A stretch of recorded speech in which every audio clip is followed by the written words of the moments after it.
భౌతిక దాడి చేయకుండానే పాకిస్తాన్ గొంతు నొక్కేయొచ్చు అంటున్నారు విశ్లేషకులు. పాకిస్తాన్ క్రికెట్ బోర్డు పీకను బీసీసీఐ నొక్కేసింది. అదే బాటలో భారత్ వెళ్తే పాకిస్తాన్ మటాషే. పాక్లో టెక్స్టైల్ ఇండస్ట్రీని నాశనం చేస్తే, నీటిని ఆపేస్తే పాకిస్తాన్ ఓడిపోతుంది, సర్వనాశనం అయిపోతుంది.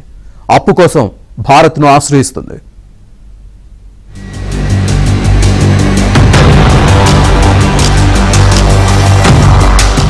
పాకిస్తాన్ భారత్తో పాటే స్వాతంత్ర్యం పొందిన దేశం. మన దేశంలో ప్రజాస్వామ్యం పరిఢవిల్లుతుంటే దాయిది దేశం ఒక విఫల రాజ్యంగా మిగిలిపోయింది. అప్పుల ఊబిలో కూరుకుపోయింది. చైనా ట్రాప్ లో పడిపోయి వెలవెల్లాడుతోంది. చైనా మోచేతి కింద నీరు తాగుతూ బతికీడిస్తోంది. IMF బెయిలౌట్ ప్యాకేజీ ఇవ్వకపోతే అంతే సంగతులు. దేశ ఆదాయంలో 60% వడ్డీలకే సరిపోతోంది. తలసరి ఆదాయం జస్ట్ $1,500. భారత్ సింధు నది నీటిని ఆపివేస్తే పాకిస్తాన్ ఎడారిగా మారుతుంది. తిండి గింజలకు అడుక్కోవాల్సి వస్తుంది. ఎందుకంటే పాక్లోని వ్యవసాయ రంగం 80% సింధు నది నీటిపైనే ఆధారపడి ఉంది.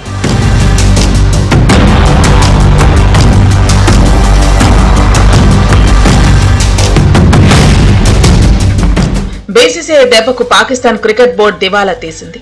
పాక్ ఆటగాళ్లు IPLలో ఆడకుండా చేసింది. తన ఇన్ఫ్లుయెన్స్ ఉపయోగించి పాకిస్తాన్ లో జరగాల్సిన ఛాంపియన్స్ ట్రోఫీ దుబాయ్కి మార్చింది బీసీసీఐ. ఈ దెబ్బతో పాక్ రావాల్సిన కోట్లాది రూపాయలు దుబాయ్కి వెళ్లిపోయాయి. సర్జికల్ స్ట్రైక్ చేస్తేనో యుద్ధం చేస్తేనో కొద్దిమంది ఈగో సంతృప్తి చెందుతుంది. కానీ దీనివల్ల పాకిస్తాన్ కు దీర్ఘకాల నష్టం ఉండదు. మహా అయితే కొద్దిమంది పాక్ సైనికులు చనిపోతారు. అలా కాకుండా దాయాది దేశాన్ని ఆర్థికంగా దెబ్బ కొడితే ఇక కోలుకోలేదు. ఈ ఏడాది మొదట్లో జరిగిన ICC ఛాంపియన్స్ ట్రోఫీకి పాకిస్తాన్ నిర్వాహక దేశం కానీ ఇండియన్ క్రికెట్ బోర్డు క్రికెట్ లో తమకున్న పలుకుబడిని ఉపయోగించి ఆ నిర్వాహక దేశానికి బోల్డ్ అంత డ్యామేజ్ చేసింది. యాక్చువల్లీ ఇలాంటి టోర్నమెంట్స్ జరిగితే హోస్ట్ నేషన్ కి బోల్డ్ లాభాలు రావాలి. కానీ ఇండియా పాకిస్తాన్ వెళ్ళడాన్ని రిఫ్యూజ్ చేయడం, తర్వాత సగం టోర్నమెంట్ దుబాయ్లోనే జరిగేలా చేయడం వల్ల పాకిస్తాన్కి లాభాలు రాకపోగా బోల్డ్ నష్టాలు కూడా వచ్చాయి. సో ఆర్థికంగా వాళ్ళు దిగ్బంధనం చేసి కూడా దాడి చేయకుండా ఆర్థికంగా వాళ్ళు దిగ్బంధనం చేసి మనం రకరకాల వేరే మెథడ్స్ ద్వారా కూడా పాకిస్తాన్ ని చాలా గట్టిగా దెబ్బతీసే అవకాశాలు ఖచ్చితంగా ఉంటాయి. బీసీసీఐ బాటలోనే భారత్ వెళ్లాలంటున్నారు విశ్లేషకులు. పాకిస్తాన్ కు $130 బిలియన్ విదేశీ అప్పు ఉంది. ఇందులో వచ్చే 2 ఏళ్లలోనే కట్టాల్సింది ఎక్కువ. అది పాక్ సాధ్యం కావటం లేదు. చైనా నుంచి IMF, వరల్డ్ బ్యాంక్ నుంచి అప్పులు తీసుకుంటోంది. పాక్ కు అప్పు పుట్టకుండా చేస్తే దేశంలో అంతర్గత తిరుగుబాటు వస్తుంది. సైన్యానికి కూడా జీతాలు ఇవ్వలేని పరిస్థితి నెలకొంటుంది. ఒక్క చైనా తప్ప పాక్ లో విదేశీయులెవరూ పెట్టుబడులు పెట్టడం లేదు. ప్రపంచంలోని అతిపెద్ద 4-5 మార్కెట్లలో భారత్ ఉంది. ఎకానమీ సైతం విజృంభిస్తోంది. ఈ సమయంలో భారత్ తన పలుకుబడిని ఉపయోగించి ఆర్థికంగా పాక్ ను ఒంటరి చేయాలి.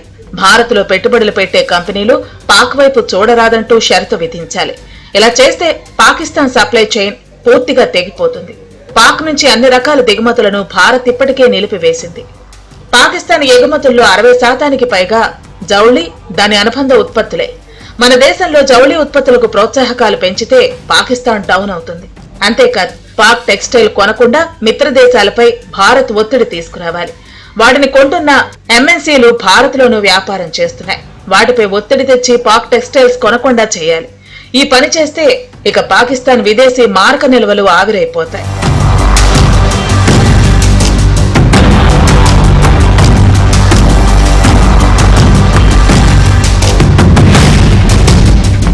పాకిస్తాన్ కు నీటిని ఆపేయడంలో భారత్ కొంతమేర విజయం సాధిస్తోంది. బాగ్లిహార్ డ్యాం నీటిని ఆపేయగా తాజాగా సలాల్ డ్యాం ను కూడా మూసివేసింది. అంతేకాదు, ఈ 2 హైడ్రో పవర్ ప్రాజెక్టుల రిజర్వాయర్ల నీటి నిల్వ సామర్థ్యాన్ని పెంచేందుకు అవసరమైన పనులు మొదలుపెట్టింది. ఇప్పటికే సింధు జలాల ఒప్పందాన్ని నిలిపివేయడంతో దీనికి సంబంధించిన సమాచారాన్ని పాక్ కు వెల్లడించలేదు. తొలిసారి ఆ ఒప్పందానికి భిన్నంగా భారత్ తీసుకున్న తొలి చర్య ఇది. నీటి నిల్వ సామర్థ్యం పెంచేందుకు ఇప్పటికే రిజర్వాయర్లలో బురద తీసే కార్యక్రమం చేపట్టింది భారత్. ఇప్పటికిప్పుడు నీటి సరఫరా పూర్తిగా నిలిపివేయటం సాధ్యం కాకపోయినా భవిష్యత్తులో మాత్రం పాక్ ఎడారి కావటం ఖాయం.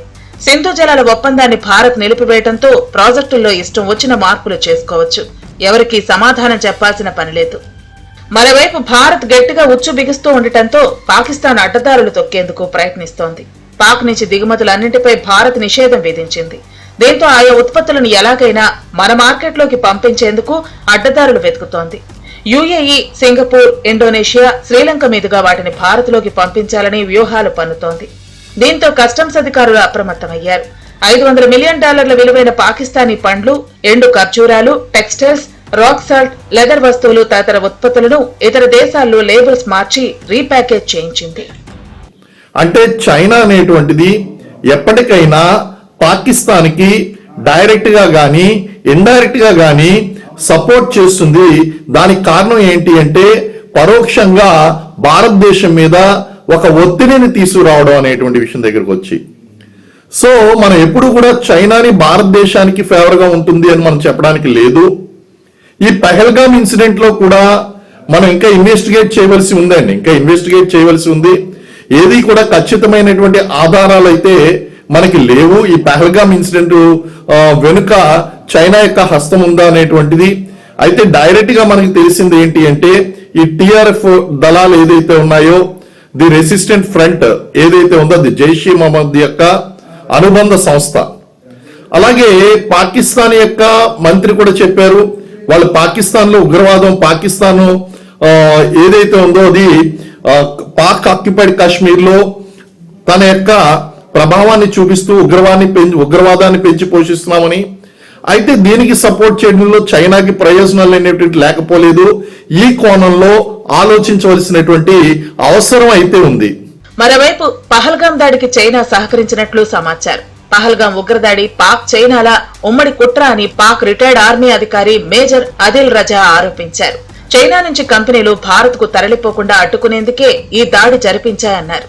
అమెరికా, చైనాల మధ్య వాణిజ్య యుద్ధం వల్ల కంపెనీలు చైనాను వీడి భారత్ కు పోతూ ఉండటమే దాడికి ప్రధాన కారణం. అతిపెద్ద తయారీదారు దేశంగా ఉన్న పేరు ప్రతిష్టలు దెబ్బతింటూ ఉండటంతో కలవరపడిన China Pak army chief Munir తో కలిసి ఈ దాడికి కుట్ర పన్నిందని అదిల్ రాజా చెప్పుకొచ్చారు. పాక్ తో యుద్ధానికి దిగితే భారత్ లో కల్లోలం ఏర్పడి కంపెనీలు తరలింపు యోచన విరమించుకుంటాయనేది చైనా ఆలోచన. అందుకే భారత్ ఆచితూచి వ్యవహరిస్తోంది.